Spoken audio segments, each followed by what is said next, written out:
Errer m'a versé le sang de la reine. Elle veut recommencer, mais je sais sa peine.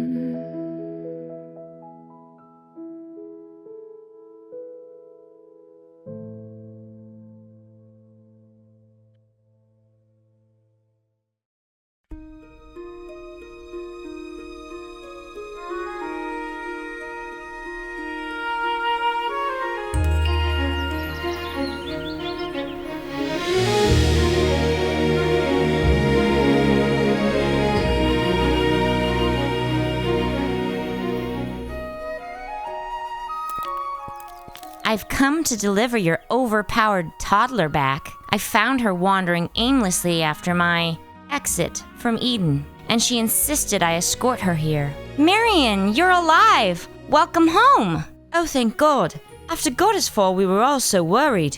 We thought you were a goner, and you didn't even have an updated will on file. How do you feel?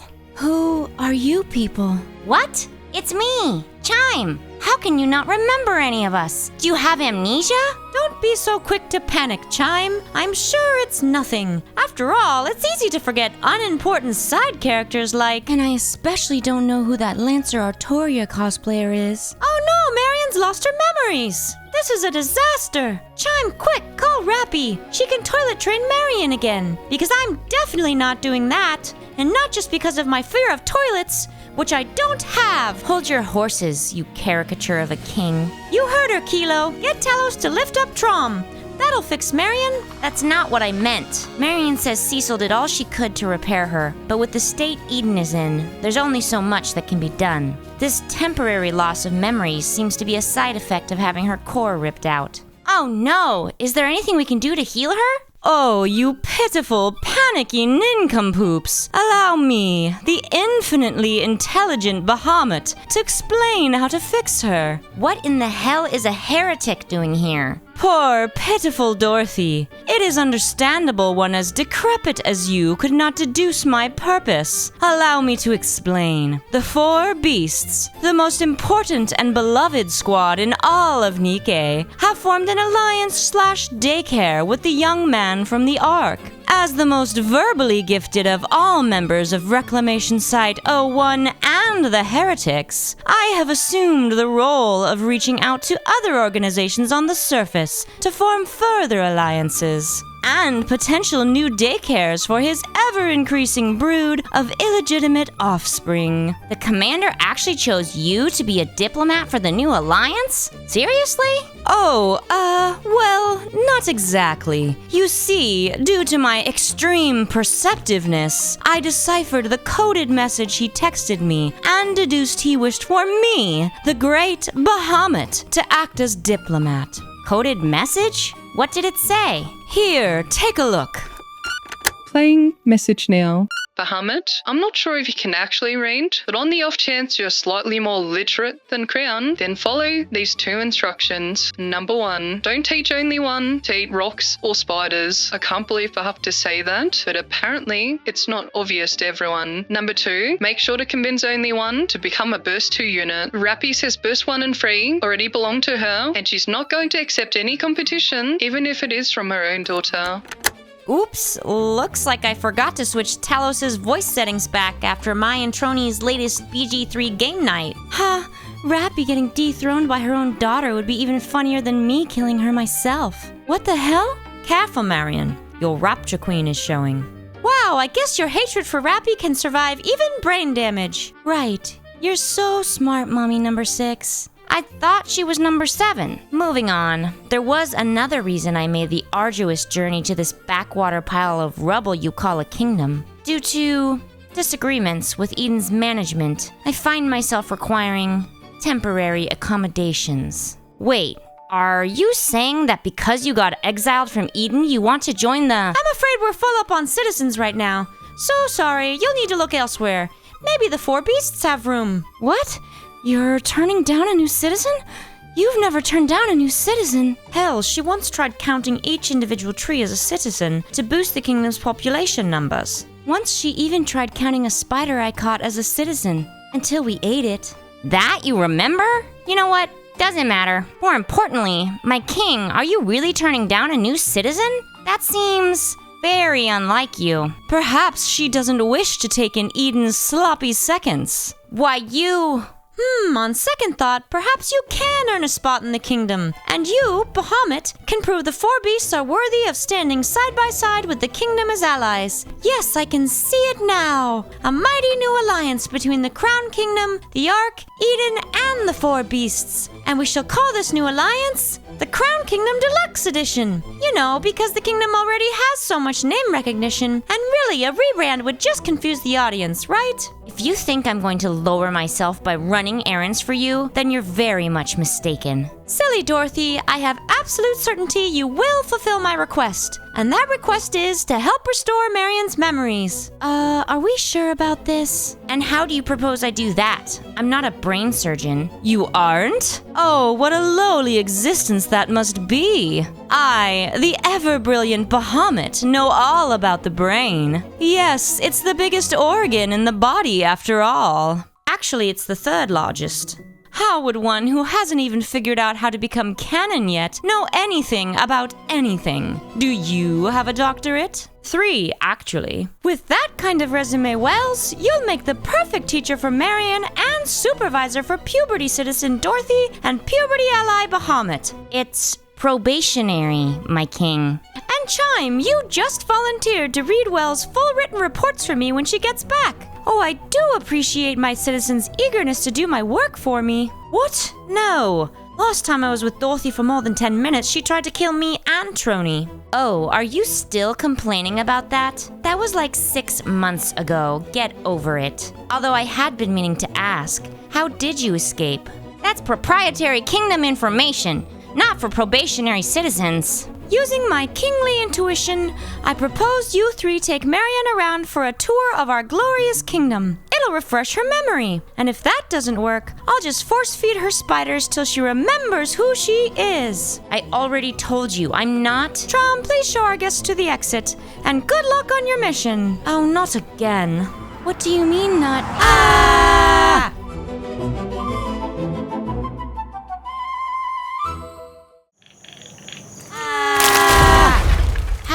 How is that horse so strong? Better question, why didn't any of us dodge?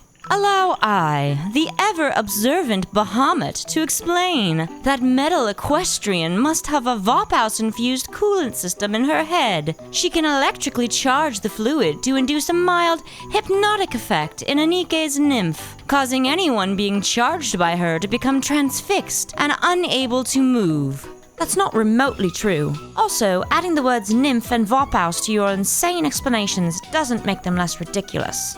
Tell that to Shift Up. I've heard enough chatter from all of you. I'm going to go back to that castle and make that king show me the respect a goddess deserves. That's the wrong direction. Unless you're intending to visit Ludmilla and Alice up north. You sure seem confident I won't try to kill you again. You won't. I'm certain of it. Ha! When did you grow a spine? Marion, how long ago did you get revived? You're asking for definitive dates in anything Nikke related? Good luck with that. Oh, so you think just because you have a rapture queen on your side, I won't kill you? You asked when, I told you when. Now, do you want to know the way out of this forest or not? Using basic trigonometry, factoring in the time of year and migratory patterns of the local unladen swallow population, I can confidently calculate that the correct path to the kingdom is...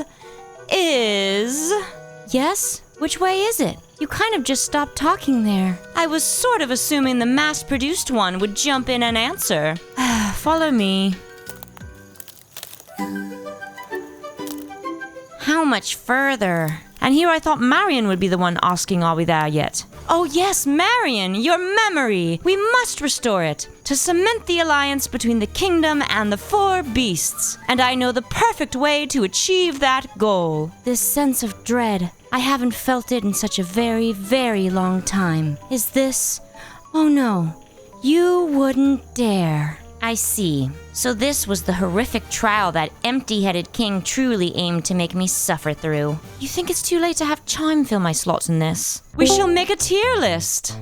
Yes, I, the most fair and balanced of all, shall review all of Nikke's events from the 3rd year. In doing so, I'm certain we will jog Marion's memory. Ratings will be based primarily on the story, but also factor in the banners from the event, minigames, and other content, like main campaign chapters and favorite items released at the same time. Think of it as reviewing the patch as a whole, not just the event's story in isolation. Now, where should we start? The beginning, obviously, was Secret Garden, Flora's event. That amnesia must be clearing up fast, as I'm amazed you can remember one of the most easily forgotten members of NPC Jail. Given this was coming on the heels of Old Tales, it's unsurprising this event had almost nothing worth mentioning. A mediocre banner unit, and a story that merely expanded on Suen being a jerk. The highlight was Volume's winter event mission pass, where she cosplays as a pirate, which was both garish and had nothing to do with the event, and was merely released at the same time as part of the December pass. D tier. You mentioned Volume's new appearance, which brings us to the Year 3 winter event, Ice Dragon Saga. An event which continued Shift Up's ongoing mission to make everyone depressed during the Christmas season. The event's story certainly fleshed out Guillotine and Maiden as characters and as a squad, and it was even fully voiced, although the script itself was a little too filled with internet memes for my taste. The banner units themselves were fine, if a little niche. Same goes for the rerun banners for Winter Ludmilla and Winter Mika. Players would be better off rolling on the normal banners, as this was the patch that added Cinderella and Grave to the normal summon pool. Also, does anyone else find it weird the Ark has Sword Art Online full dive technology, but it's never been mentioned before or since? Speaking of games, the minigame was... fine. Nothing really special or memorable, but it had plenty of references in it. Fortunately for this event, it can't take the spot for worst winter event, because Year 2's Hot Spring event exists. But this doesn't sit that much higher on the list. C tier. Well, we certainly can't blame Shift Up for not putting their all into this event, considering they were cooking up something much more exciting for New Year's. It's the event that finally revealed Rappy's past. It's Footstep, Walk, Run. Can we all agree this is the worst named event ever? Absolutely. Thankfully, that's the only bad part about it. The story was incredible, revealing Rappy's origins, how she met Red Hood, and the supermassive Rapture Core. You really have grown a spine. I figured you'd still be terrified after what happened last time that topic was brought up when we were in the library. People change. Right, Marion? I mean, you haven't butted into the conversation to trash on Rappy, and we've already been talking about her for more than 10 seconds. Heck, this event even confirmed she's almost definitely not the mysterious childhood friend. Yeah, she's something cuck chair. Wait, no, I know. She's bad because she introduced the concept of overspec. Also, this event confirms she's at least 80 years old. What a hag. Glass houses. What? 2 out of 10 effort, Marion. Clearly I must elucidate you in the ways of smack talk, but such education will have to wait. Continuing on, this event was more than just Rappy Red Hood. Although, as literally the best unit in the game even to this day, she's obviously a huge part of what makes this event so great. There were also some major quality of life improvements. Most important, the introduction of a pilgrim wishlist to the normal summon banner. A genius move. Genius in that it should have been there from the start. And on the topic of banners, Scarlet Black Shadow got a rerun banner. There was also a step-up banner that rewarded an SSR selector, and Litter got a skin. It also retconned the Goddessfall incident, for some reason. Anyway, this event is an easy S tier. Looks like next is Out of Uniform? What's that? Of course you don't remember. You have amnesia. Allow me to explain. It is, wait, what is this event? This was a completely forgettable mini-event that happened the same time as Footsteps Walk Run. It was a small New Year's story featuring the schoolgirls. We are only ranking this separately because it has its own logo.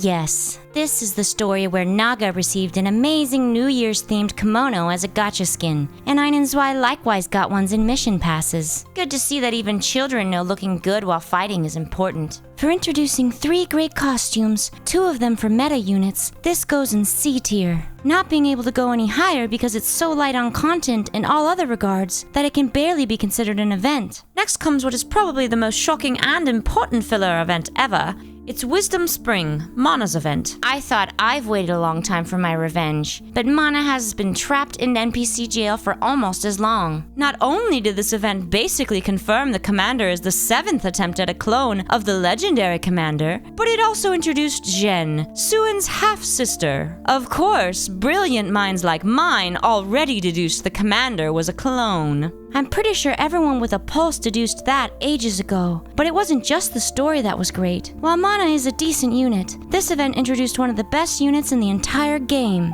favorite item Helm. And you know, Drake, Miranda, and Milk also got favorite items. Who cares about those weaklings? Well, except for solo raids. But being good in solo raids is cope. As is saying Nikke's dailies are good, which the devs helped alleviate in part by adding quick battle to solo raids and the simulation room. They also randomly changed the background music for the cash shop and Lost Sector, and added the Dessert Rush minigame to the arcade. All in all, a low A tier of an event. Between the clone plot reveal, the introduction of Jen as the potential mysterious childhood friend, and favorite item Helm, this is easily one of the best filler events ever. Switching gears from dark depressing secrets, next up is Year 3's Maid event, Romantic Valentine, featuring the new best duo support pair, Maid Mast and Maid Anchor. I calculate their power is equivalent to how truly unexpected the cast of this event was. Bringing back Johnny the AI from the first Maid event was a great callback that only true intellectuals like me will understand. But throwing in Sin and Trony? Why? Trony's skin was a lame joke, and Export was extremely disappointed with both how Sin was written in this event and how disappointing her maid costume was. Yes, how unfortunate they chose to not write Sin as more of a villain. A good villain makes everything better, am I right? There's nothing good about being a villain. What was good was the minigame Pirate Cafe, which while just being a reskinned version of the ReZero Maid minigame was still fun. Also, Drake's Maid Gotcha skin got rerun for those who missed it. Again, while the actual banner units were amazing, and Export loves Anchor's new ponytail redesign, the event itself just felt weird. B tier, carried entirely by Mast and Anchor, as are ironically many solo raid teams. Next is a scourge that Nikke just can't seem to move past, no matter how much players plead. The 4-beast plot. Were I a less enlightened being, I might have let that hurt my feelings. But they definitely aren't. No, not at all. I just have something in my eye. You three, talk about the second Evangelion event. Evangelion's second quest. I mean, it was better than the first one. Not that that's a high bar.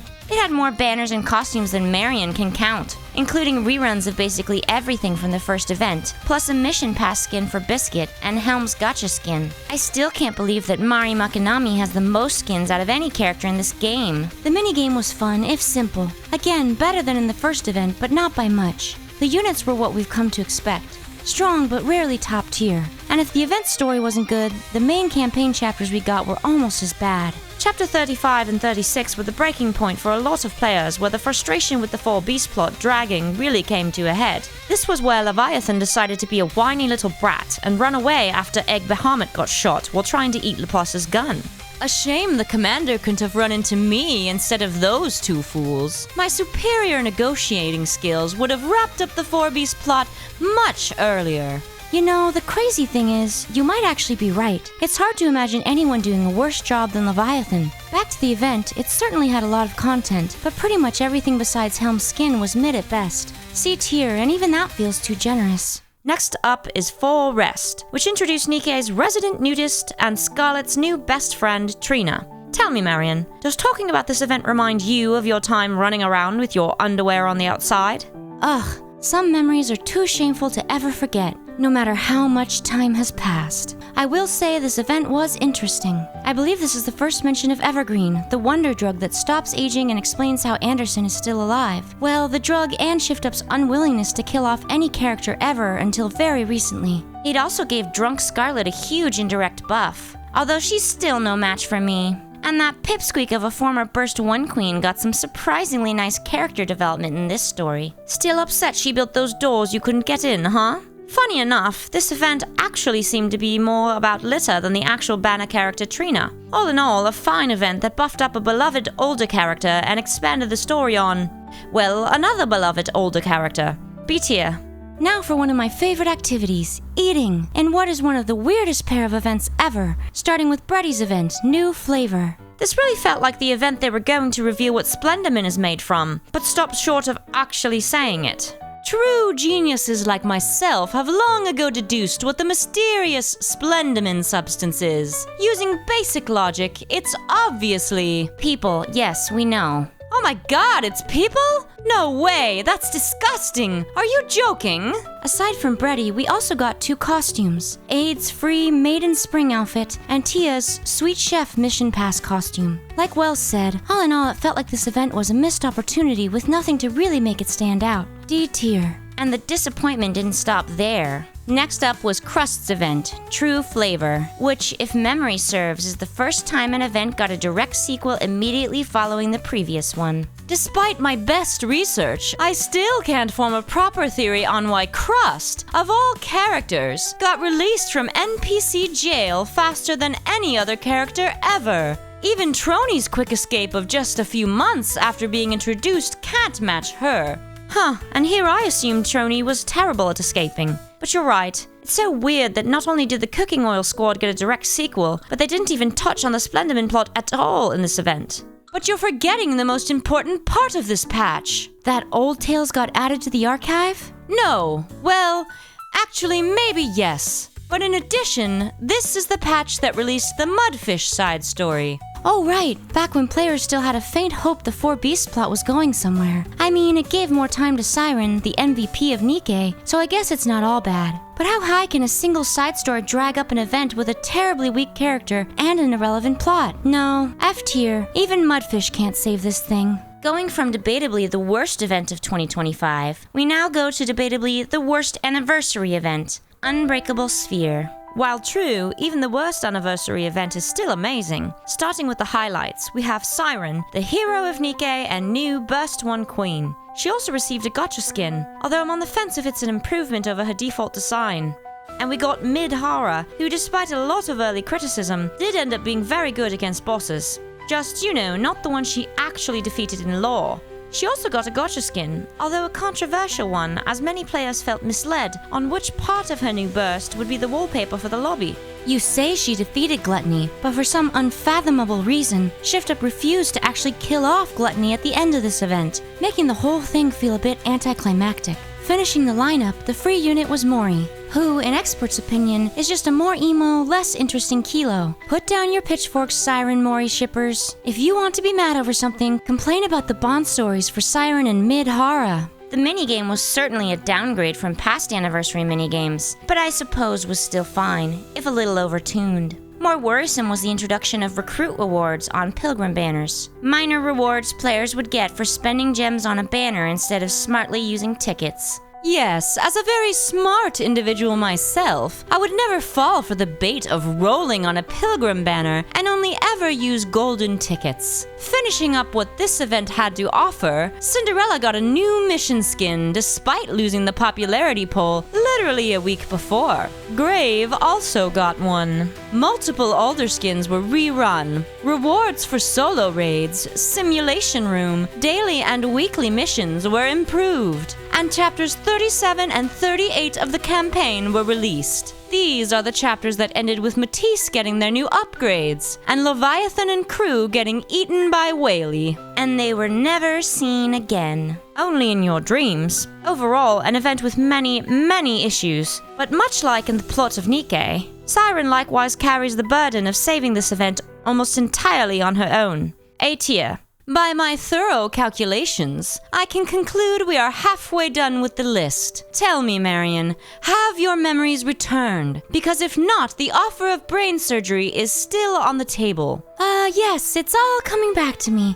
Rappy, cuck chair, eating rocks and spiders, mommy's number 1 through whatever. I'm a big, dumb idiot who should have realized the biggest threat to my happiness lies in the Ark. Ooh, I like this new Marion. You think if I give that extra annoying one in the kingdom a whack to the head, she'll also come back with a better attitude? Which extra annoying one? You know, the short one in the kingdom. Do you have the slightest idea of how little that narrows it down? That's excellent. The recovery process is working, just as I said it would. Pretty sure you never said that. When one is as omniscient as me, one does not need to communicate merely through speech. I communicate through tilting my glasses. Do you see? Glasses communication is the way of the future. Just ask that girl with the glasses and the counters. Wait, I don't think you've actually met her in canon. In fact, I don't think Ziz or you have met either Neon or Anise. Weird. Let's just return to the list. Next is another shockingly relevant filler event, Arcane Archive. Dorothy, do you want to have your little Oswald freak out now, or should we save it for after we rate this event? Big talk for an archaic mass-produced model. You know, in terms of specs, even Trony could beat you in a fistfight, right? So I just don't understand when you became so confident I wouldn't put you in your place. I already told you, the moment Marion got revived. You sure seem to trust me. Is that how it looks? My keen insight tells me this foreshadowing won't be resolved until the end of this video, so let us hurry with the tier list. Back to the event. Arcane Archived introduced one of the few women in Nikke who doesn't require a restraining order. It also proved once again why Oswald ranks just below Siren as the MVP of Nikke. If Arcana is such a great girlfriend, why is she so low on the meta? Checkmate, commanders. Also, while Oswald may have been the, highlight of this event, let's not forget that he was only a tiny bit of it at the end. The rest of the event had nothing special. They didn't even reveal the identity of the legendary commander, despite having the perfect opportunity. To be fair, with how they eventually did reveal it, I think we can all say in hindsight it would have been wasted here. But like you said, this event and banner unit really had nothing else going for them. D tier, only because of the lore implications. Next is something that no matter how long I live, I never thought I'd see. Kay got released from NPC jail. Although, like they do with everyone, the Ark betrayed her and gave her arguably the worst skill kit for a banner unit that year. Who needs skills when you have one of the best CGs in the game? And a story with so many codenames and flashbacks that only the truly brilliant like me could understand what was going on. Which is to say, the story was rather muddled. It felt like it was setting the breadcrumbs for something, maybe. I guess to distract from the lack of actual story content. The devs distracted players with a bunch of completely random costumes. Yes, this is the patch that introduced the baseball skins for Blanc and Noir, and Moran's Mission Pass skin, which is dinosaur themed. For some reason, I guess it can join all the other mysteries in this patch. C tier, mostly for the K, CG, and fun costumes. And for finally killing the when will K be released from NPC jail meme. It's time for another collab. Goodness, they just keep coming. Has the kingdom's financial difficulties spread to Shift Up themselves? Perhaps I can lend my financial acumen to help improve their outlook, starting with permanently adding all skins to the cash shop. That, unironically, would be a great choice, but no. This is a collab people had actually been looking forward to since the game was announced. It's the Stellar Blade collab. Memories Teller. The event units were great, with Raven pairing well with Midhara, and with a game as focused on costumes as Stellar Blade, it was unsurprising we got a JCPenney's full of different costumes. Also, more than just about any other, this is the event that strongly implies collabs are canon.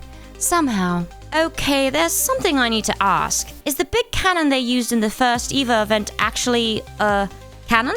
Like, is that what Anise used to shoot only one? Because I thought collabs weren't canon since most come off as insane fever dreams. Yet with all 3 collabs this year, Shift Up seems to be leaving breadcrumbs that the main story could follow up on. In this case, it both introduced new characters Herman, Com, and Art, and revisited a character who only appeared in side events, Rome. And while Herman died, it feels like his existence would play a larger part in the actual campaign. Same if Shift Up ever wants to revisit Com, Art, or Rome. They'd have to mention this event, right? It even got added to the archive.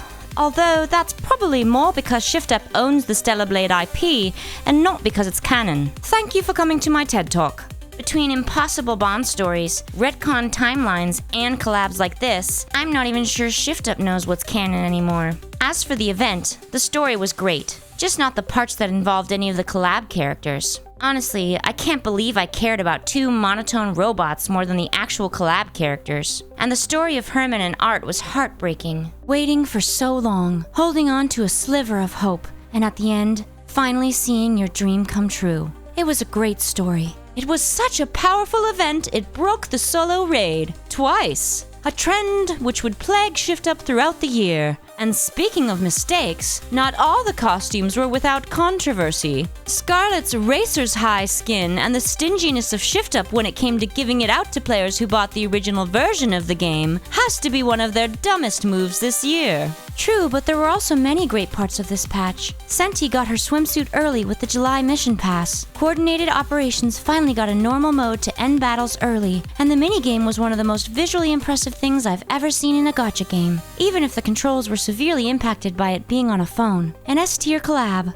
surpassing the Nier Automata collab as the best Nikke collab yet. Well, at least until the Spice and Wolf one in Year 4. Yes, that one will be great, especially the Holo Gotcha skin. From the high highs of the Stellar Blade collab, we have an event that takes place even higher up. It's Over the Horizon. It may have taken place up high, but there's nothing about this event that went above and beyond. I suppose referencing the crash from the start of the game was a nice touch. But aside from that, it was a filler event that was so boring it led to ShiftUp rerunning the Nier collab. Although at least that rerun gave 2B and A2 new summer skins. Clearly you don't understand the genius of running 2 collabs in 2 months. Just like the genius of giving Pravati another costume. For free this time, with the Blooming Letter login event giving the Destined in Blue costume. The highlight of this event was the introduction of the full Over the Horizon squad, with new NPC jail members Cielo and Sky. And of course, the surprise hard mode ending where it's revealed the Wings of Victory has been found. Wait, you guys didn't know where it was? You could have just asked Snow White where she parked it.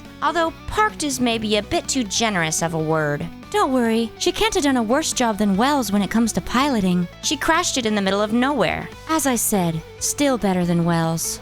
Gee, I'm glad that memory has returned to you, Marion. Wrapping up this patch, if you are a new player, it was great because you got a second chance to get 2B and A2. If you're a long-time player, it was a boring story with a weak banner unit and little else. D tier. Although, again, if you're a new player, I could see ranking this as high B tier. Next is the scariest event in all of Nikke, the summer event, Boom the Ghost. A villain like you, scared of some ghosts? How embarrassing. Oh no, a great mind like mine knows ghosts aren't real. No, what was scary was the introduction of Pilgrim Rate summer units. What, don't you think my summer alt was incredible? In both looks and firepower? I'm the best water DPS in the game. Clearly I'm worth rolling for. Second best now, with the release of Snow White's Heavy Arms. However, despite ShiftUp's constant attempts to de facto change this game's gacha rates to 1%, this event was very good. We already covered how strong Dorothy's summer alt was, and so was the other banner unit, Summer Elig, although not to the same degree. But there was more great stuff. Rappy got a gacha skin that finally replaced her terrible redesign, and it had a minigame so addictive Crown even wrote a love song about it. The story of the event was something. Rappy decided to ditch the cuck chair, but instead went way too far in the other direction. There's something ironic about being that thirsty in the middle of an ocean, and Dorothy proved she's a maniac who will endanger everyone's lives so she can play pretend with a Pina lookalike. Don't forget, there were new favorite items for Polly, Julia, Bay, and Tove. Why did Tove, who was already key in shotgun teams, need an upgrade? Only geniuses like me can understand. We also got reruns of Summer Sakura, Summer Rosanna, and summer costumes for Litter, Freema, Yan, and Pepper, plus a new summer skin for Julia. My event is obviously S tier, as if it could be anything else. Moving on, we have the first non-collab, non-rerun triple banner, with the oh-so-cleverly named event called Absolute. It's the upgraded team that blew up Behemoth. Yes, players feared they would be classified as overspec, but thankfully they ended up being normal rate units, and extremely good ones at that, saving the Elysian Tribe Tower. Or, well, I suppose enhancing it, as Rappy Red Hood saved the Elysian Tribe Tower at the start of this list. The story itself was fine. It even continued the setup for Delta's new ult. Tactical Unual got a costume with the login event. Exia got her Bunny Girl skin in the month's mission pass, and it introduced the solo raid museum. Don't forget the campaign chapters, which ironically featured Matisse instead of Absolute, and they were the first good campaign chapters in ages, bringing back Whaley and Reptilian, introducing Nayuda and the Queen Gene, and a whole lot more. And talk about a cliffhanger ending. Funny thinking how players were trying to guess who would catch the fallen commander, and the answer ended up being the ground. don't forget the highlight of the event and the campaign, the weird audio bug that made every character sound like they had inhaled a bunch of helium. All in all, an A-tier event, with the weakest part being the story itself. Next is what I have calculated is the most tantalizing event of the year, the annual Bunny Girl event, Coins in Rush, featuring Bunny Girl Maid and, shockingly, Bunny Girl Milk. Clearly only someone with such excellent foresight as me could have seen that among the Cafe Sweetie Squad, Milk, not Sugar, would be getting a Bunny Girl outfit first. The event story was actually just a very long teaser for Velvet's eventual release. It also featured the commander doing what the kids nowadays call a baller move. The minigame was a bit of a downgrade compared to last year's smorgasbord of minigames, but was still fun with lots of great references. And we got so many costumes.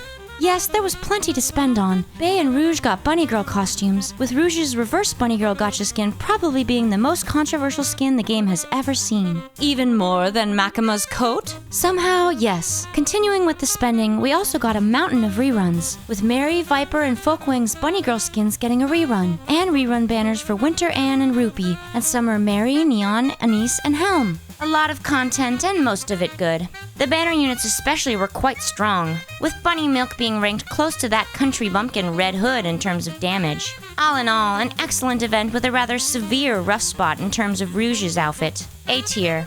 We haven't talked about collabs in the past 2 minutes, which must mean it's time for another one. This time it's Resident Evil, with the Reborn Evil event. Bring the minigame back! Yes, the highlight of this event was easily the minigame. Somehow turning Resident Evil's archaic inventory system into one of the most fun minigames Nikke has ever seen. Somewhat less impressive were the banner units, Jill Valentine and Ada Wong. Although I do find the scene where Ada threatens to shoot Dee amusing. As if that pea shooter would do anything against a Goddessium skull. Ada stans have already come up with a bunch of convoluted reasons why that fight wouldn't be hilariously one-sided. And as far as the characters, both were still very good, as were their various costumes. Speaking of costumes, Dee, Killer Wife, got a gotcha skin, and Kay got a British police outfit and a mission pass. Although, ironically, I don't think she ever actually wore it in the event, despite Perilous Siege pretending to be undercover being a central theme of the first half of the story. Speaking of the story, it's another collab that brought back a minor side story character and plot, with Depara and the Torch of Salvation. Also, like the Stellar Blade collab, it left breadcrumbs at the end that could connect to the actual main plot, with Ada giving Dee a thumb drive with some kind of important information on it. Lastly, it also referenced the Blaze Out squad. What, do they eat mushrooms like Marion and Crown?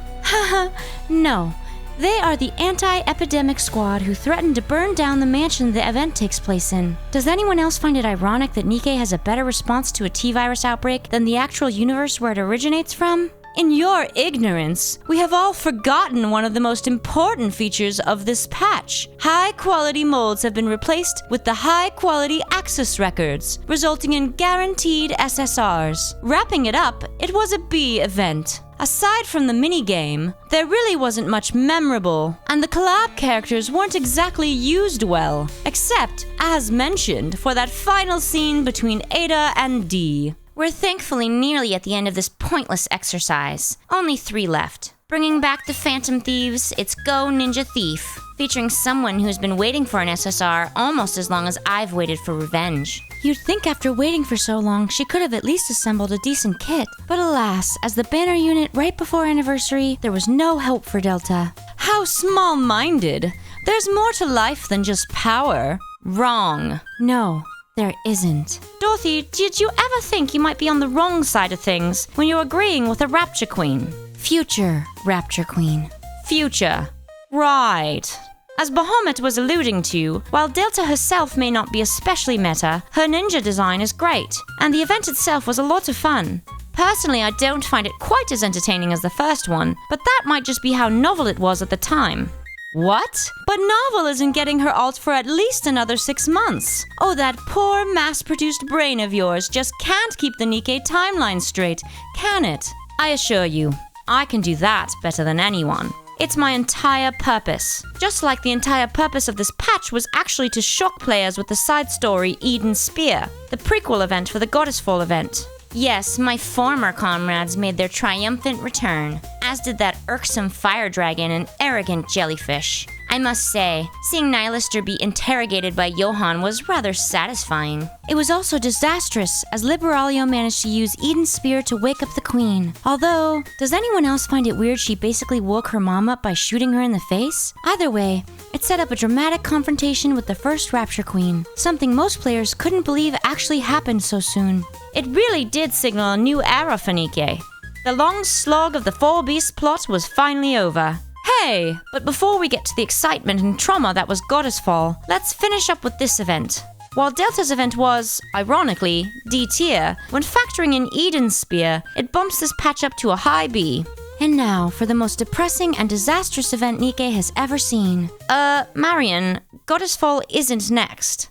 I know. I was referring to Rappy's popularity poll mini-event. Yes, my commander. You know, after seeing how she acted on that cruise ship, I really thought this event would have had, well, anything. I mean, Ingrid got more screen time with the commander than Rappy. But what about the free costume? I love collecting free things and using them in experiments. Are we really calling dumping random garbage into black water an experiment? You simply lack the mental capacity to understand my unmatched scientific ways. After all, I did create a Rapture Queen, a feat even the Ark's best scientists could never hope to replicate. I mean, at this point, there's like a 50-50 chance it's revealed humanity did create the Raptures, so I'm not sure if that's actually true. Speaking of abominations created by the uncaring hands of man, I rate this event F tier. No amount of sexy 90s can make up for flagrant character assassination. Wait, actually, I think I like this event because it assassinated Rappy's character. Is it too late to upgrade it to S tier? Just keep moving. You know we can't get out of this liminal tier list space until we finish covering all events. It's an inescapable, extra-dimensional hell, like the Backrooms or the Four Beast plot. Yes, finally we've come to the finale. Goddessfall. Arguably the single greatest event Nikke, or any gotcha game for that matter, has ever had. Everything was perfect, as if I had designed it myself. The unbelievably powerful banner units of Neyuta and Liberalio. The amazing skins for Neyuta, Red Hood, Siren, and Crown. Chime even got freed from NPC jail, and proved she is the world's biggest crown simp. By, for absolutely no reason, sacrificing her entire kit to turn Crown into a shitty DPS. And then there's the story. Oh, the story. The arrival of the Rapture Queen, the return of many heretics, the shocking deaths, the dramatic finale with a cutscene that just wouldn't stop. The story has been covered to death, but it truly was one of the most shocking and incredible moments in any game, gacha or otherwise. A shame you weren't there to see any of it, Dorothy. Watch your tongue, child. And besides, while this event had the highest highs, it also had some not-so-great parts. The minigame was a terrible Fallout Shelter clone. This patch also introduced the Surface Operation mode, which was so bad it seems ShiftUp has had to take it back to the drawing board. And lastly, the main campaign chapters that were released alongside it had serious flaws. While they likewise were mostly great, featuring many fan-favorite characters, there's no denying the conclusion to the Only One threat was absolutely ridiculous. Which part? The one where Anise shot a cutesy glowing star at the big bad to save the day? Because the devs desperately wanted to have an excuse to reveal overspec Anise? Or was it the Deus Ex Machina canon itself? Which again, I'm like 50% sure is the canon from the EVA collab, but I just can't prove it. Or are you talking about the dumbest part of all, where Rappy and the commander defeat the big bad with hugs and uppies? Don't talk bad about my wonderful, completely overpowered creation. And definitely don't point out how easily she outclasses the actual Rapture Queen in terms of power and could almost definitely beat her. And you really shouldn't point out that if characters acted rationally in this story, then the commander's first and only priority at this point should be to get only one ready to fight the Rapture Queen. Because, and I can't stress this enough, only one is arguably the single strongest being on the planet and will only get stronger over time as she receives more hugs. So we all agree Only One was a terrible idea narratively, and the writers are going to have to ass-pull some kind of huge nerf to her, right? I mean, for God's sake, why do the devs keep doing this? An insanely overpowered character joins the counters, and then needs to immediately leave because they could one-shot almost any potential enemy. It happened with me, It happened with Cinderella, and now it's happening with Only One. Look, we can rant about all the issues Only One represents later. And besides, there were good parts of the main campaign chapters, like Rappy finally growing some balls. I thought you said there were good parts. Plus, Neon's plot involving Deep had some shocking new developments. And best of all, Anice's whiny emo pop star plot is finally over. I hope. And we got a new animated intro, weekly resets for quick battle on anomaly interception, and an easy mode so it doesn't take 12 months for new players to catch up in the campaign. I suppose you're right. There's no denying this was a huge turning point for Nikke. A lot of players were confused by the dev's statement that Nikke was in its prologue, but this event really showed what they meant. This was a pivotal moment for the game's story, and can belong in no place but the top of S tier.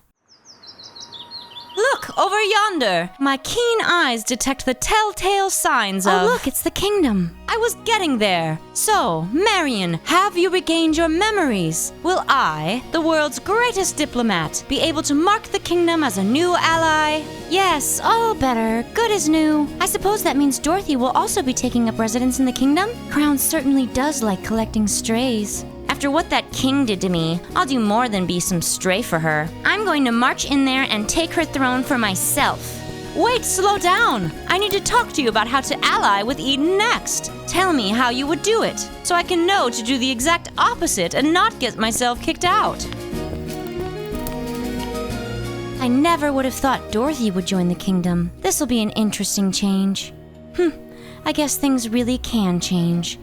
Let's head back, Wells. Actually, there's something I needed to show you first. Follow me.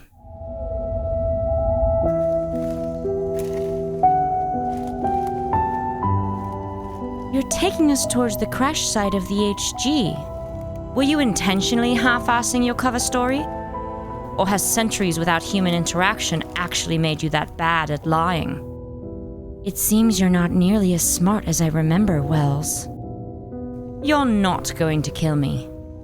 And I'm not going to tell the others who you really are. How did you know? I know Cecil made a risky bargain to revive you. I know she thinks she succeeded in locking up the one who brought you back. And most importantly, I know when you were crawling your way out of that lab, you killed your past self so you could take her place. You didn't answer my question. How did you know? Didn't you ever listen to Crown? I can see the future.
Casually rewriting destiny, mass-produced, one of